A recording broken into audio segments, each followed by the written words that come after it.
Motherfuckers wanna act funny, try to be a man when he knows all runny. Go to pre-K, put your bag in your cubby. Motherfucking gimmick like your man Jeff Dunny. But who am I to talk, making preteens laugh for the money? Act dumb, slicker than honey. Whoops, rapping in the kitchen but got no silver spoon. But I feed on the bitches. Gentlemen, welcome to the channel. My name is Rowdy, and this is my Cosworth Supercharged FRS. This video is simply just a walk around of the car, showing all the parts I have on it, and basically explaining the things I want to do with it in the future. It's not going to be a review video, it's not a driving video, so if you're looking for that, that's going to come later. But I figured it would be proper to start off the channel by showing where I'm starting at and get a solid baseline for how the car is going to turn out in the near future. So, this is my Cosworth Supercharged FRS. It is a 2013 year model, and I've had it for almost 5 years now, ever since summer of 2017. Take a look at the mileage real quick.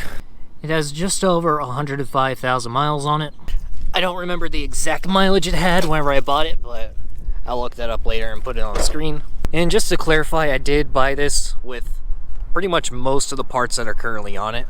So a lot of the work I didn't do. There are a few parts that I've changed here and there, but for the most part, it's mostly how I got it. I smell coolant. That sweet maple syrupy smell. What a way to start, eh? So essentially the way I'm going to do this walk around is I'm literally going to walk around the car and point out the parts and the things I want to do in the future as I go, and then we'll finish it off with the interior. So obviously right off the bat, this is the Cosworth twin screw supercharger, and it has a 15% smaller pulley on it, which this alone added like an extra 30 engine horsepower. Wheel horsepower would probably be like around 20 or so. According to Cosworth and the tunes they've run with this pulley, it should be making around 270 wheel.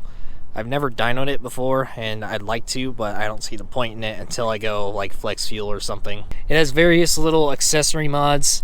I have the Radium Engineering oil catch can, which for daily purposes, it's just fine. I don't have a problem with the capacity on it, but once I take it out into the track, the blow-by is so bad that that whole thing would fill up pretty much all the way in a 20-minute session, about a whole beer can full. So if I don't do an engine rebuild, I'm definitely gonna have to go with a dual catch can setup, or probably just relocate the battery and make a massive oil catch tank instead, because this car is gonna fucking need it. Various accessory mods. I have a few Perrin lightweight pulleys on here. Stock airbox.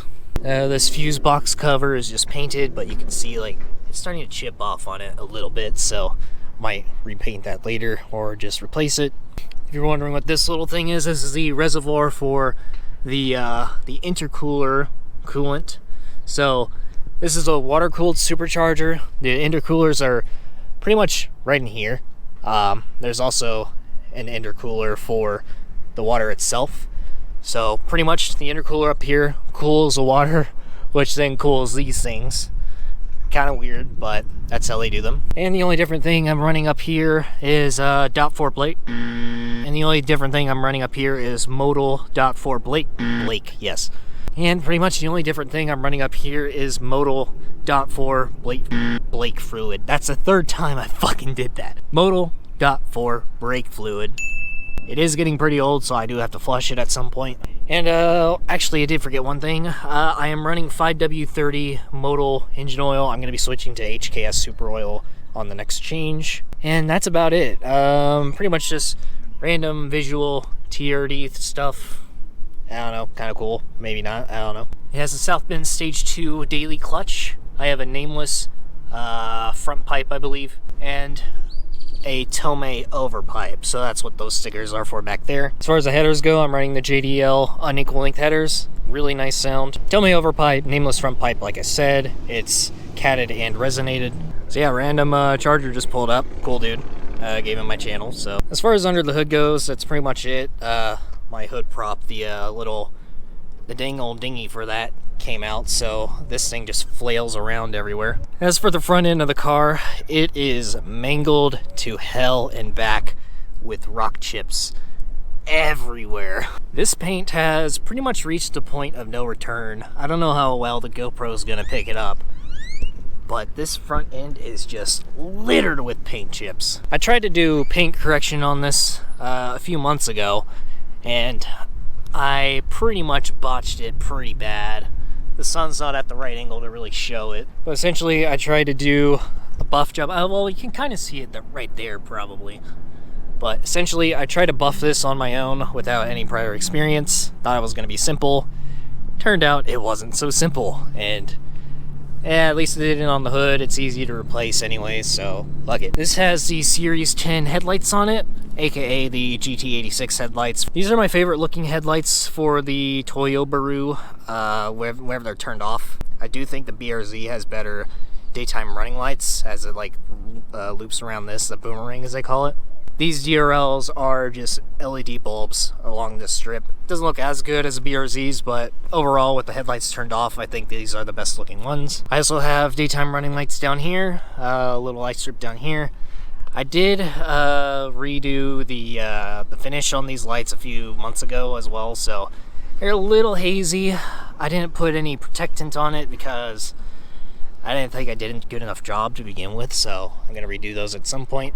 Time for wheels and tires. These are the TSW Nürburgring 18x8. Not sure about the offset because the previous owner had it. And they are wrapped in Firestone Firehawk Indy 500s, 235/40 R18s. Pretty sure I could squeeze out 255s on here, but because I'm not really sure about the offset of these wheels, I haven't gone with 255s yet. I'm probably going to get a new set of wheels anyways, and maybe even drop it down to 17s because I think 18s just look a hair too big on this. Moving further down, you can see this nasty mark right here. Pretty much a couple months ago, I was using my pressure washer and the nozzle flew off the damn thing and hit the paint pretty bad, so nice dent right there, paint chip right there. This car's paint condition is far beyond saving, so I pretty much stopped giving a shit about it at some point. But I don't know.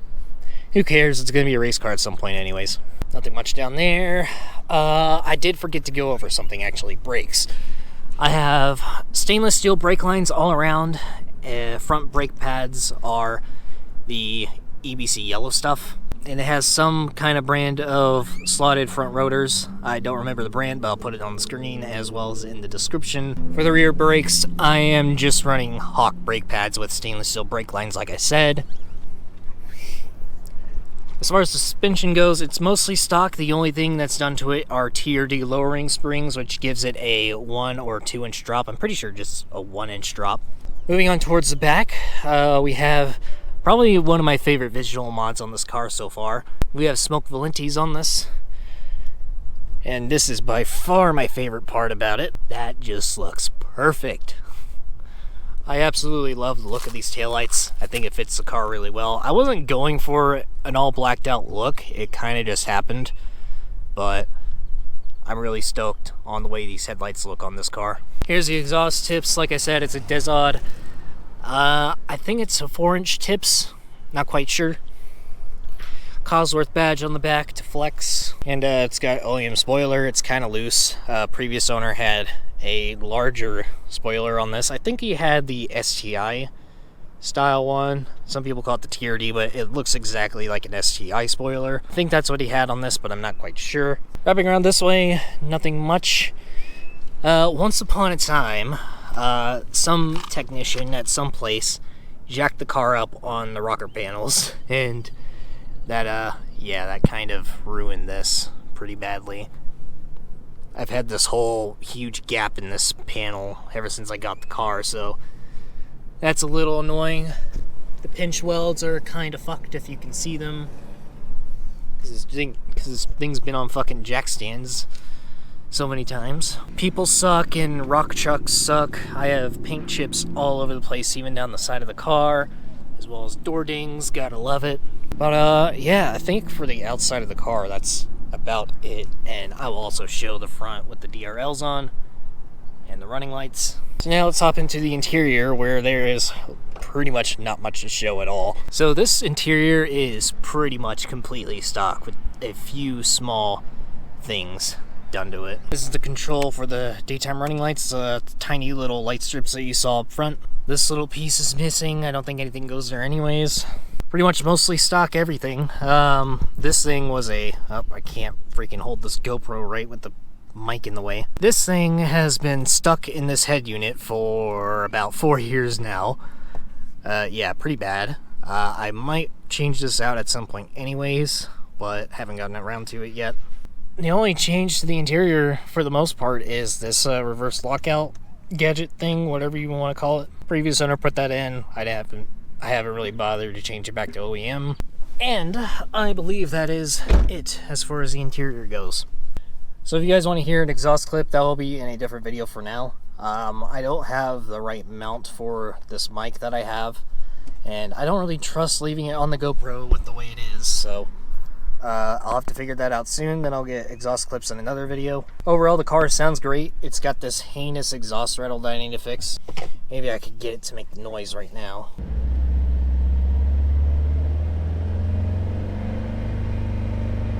You can kind of hear it right there. Nice little pop. Yeah, sometimes it wants to be loud, sometimes it doesn't want to make any noise at all, but the exhaust rattle is pretty bad. You have to fix that.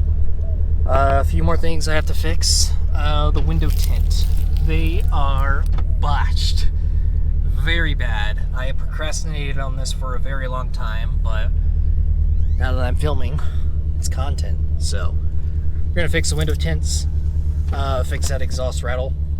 As far as like getting the car track prepped, I want to turn this into a reliable track car. In its current state, I don't really trust it that much. I've only taken it to a small track where the top speed I get to is like only 75 miles an hour. Unfortunately, that track closed down a couple months ago, so the next closest track is semi-high speed, but I don't trust the car there just yet. It has an insane amount of blow-by, like I mentioned earlier, but only whenever I'm on track. It doesn't have bad blow-by as a daily, so that's good at least. I heard I need to get the STI PCV valve. I don't exactly know which one just yet, but that's what I've heard I need to grab for force induction. So I'll pick up one of those and see if that fixes my blow-by problem on track. I did do a Blackstone Labs test of the oil a few months ago, and everything turned out fine, so I'm just a little worried that it's that all the engine wear happened earlier in its life, and like my piston rings might be shot, or who the fuck knows. So it's an FA20 Subaru engine.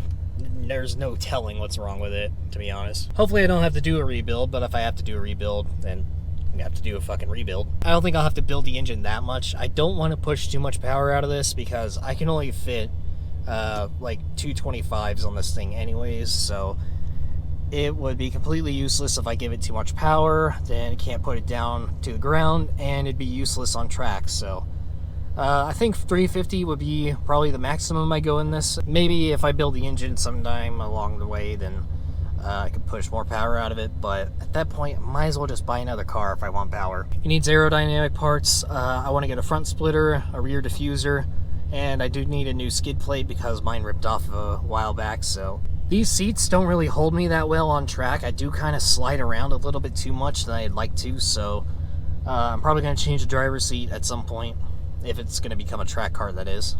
I'd also like to do a flex fuel tune on it. That'd be pretty nice. And as far as like making it a reliable track car, I think all I'll have to do left after that is change the wheels on it, and then I'll be able to take it to the track most of the time and pretty much rip it whenever I want. I haven't tried drifting it yet. I haven't tried drifting at all to begin with, so maybe at some point I'll learn how to drift and this thing will become a drift car. Who knows? The body's already kind of botched on it, so I wouldn't be too bothered. And I believe that is everything as far as like the beginning of this car cycle through YouTube once again. For those of you who don't know why I said again, I had a vlog channel a few years back. This car started on that channel, so it's gone through a lot of crazy shit. It's broken down a few times, but typical Subaru stuff. But I'm excited to start working on this thing, and my gaming channel is really going to help that out because it is now my main source of income. So that's pretty much how I'm going to be building this thing, is through YouTube. So if you guys are interested in this build, drop a subscribe on the channel. It's really going to help out. I'd like to hit 1,000 subs as soon as possible so I can start monetizing my videos. That would really help out with the builds as well. But in order to make this a dedicated track car, I'm going to have to buy a new daily, and I don't have enough room in my house for that, so I'm going to need a shop space as well. The expenses are going to be crazy with this thing, and YouTube's definitely going to help out with that. So do drop a sub, a like, and a comment. It's really going to help out.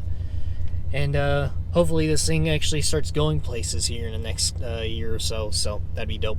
Anyways, that's pretty much it. As far as this video goes, I'll do a few in-car driving shots on my way out.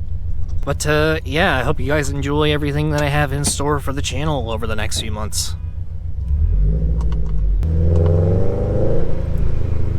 It's going to be hard to film this with one hand as well as trying to shift.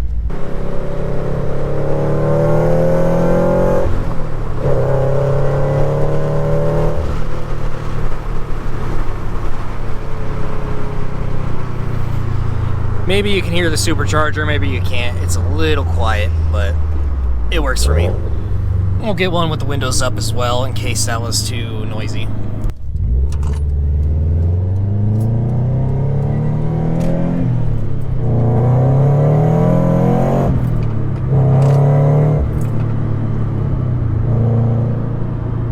Nice.